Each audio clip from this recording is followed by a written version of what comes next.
எங்க வீட்டுல இருக்கவங்கள சமாளிச்சுட்டு வெளியில வரதுக்குள்ள போதும் போதும் ஆயிடுச்சு. ஏங்க வீட்டுல போய் சொல்லிட்டு வரணும்? நம்ம 2 பேரும் சேர்ந்து வெளியில போறோம்னு உண்மையை சொல்லிட்டு வர வேண்டியதானே?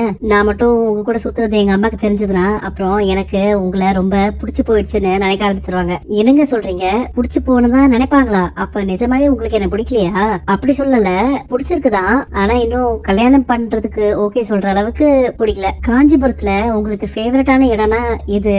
நம்ம இப்போ சென்னைக்கு போறோம். என்னது சென்னைக்கா? இது யாரோட வீடு? எதுக்காக நாம இங்க வந்திருக்கோம்? இது எங்க தாத்தா பாட்டியோட பூர்வீக வீடு. நான் இங்கதான் பிறந்து வளர்ந்தேன். நான் ஏற்கனவே இந்த வீட்டுக்கு வந்திருக்கேன். அப்போ உங்க பாட்டி, தாத்தா, சித்தி, சித்தப்பான எல்லாரையும் நான் மீட் பண்ணிருக்கேன். இவ்ளோ அழகான ஒரு வீட்டை கட்டிட்டு நீங்க எதுக்கு வேற ஊர்ல இருக்கணும்? நானும் என் ஒய்ஃபும் சேர்ந்து ரொம்ப சந்தோஷமான வாழ்க்கைய இந்த வீட்டுல வாழ்ந்துருக்கோம். இந்த வீடு எங்களுக்குள்ள இருந்த காதல், சண்டை, பொசசிவ்னஸ்னு எல்லாத்தையுமே பார்த்திருக்கு. எங்களோட எல்லா மெமரிஸுமே இந்த வீட்டுல தான் நிறைஞ்சிருக்கு. இந்த வீட்டுல எங்க திரும்பினாலும் அவரோட ஞாபகங்கள், அவளோட முகமா தான் எனக்கு தெரியுது. இதெல்லாம் ஞாபகத்துக்கு வரக்கூடாதுன்னு தான் நான் இந்த வீட்டுல இருந்து கிளம்பிட்டேன். ஆனா எங்க இருந்தாலும் அவளோட ஞாபகம் என்னை விட்டு போகாதுங்கிறத நான் தெரிஞ்சுக்கிட்டேன். வாங்க, நான் என் ரூம் காட்டுறேன். காவேரி, என்ன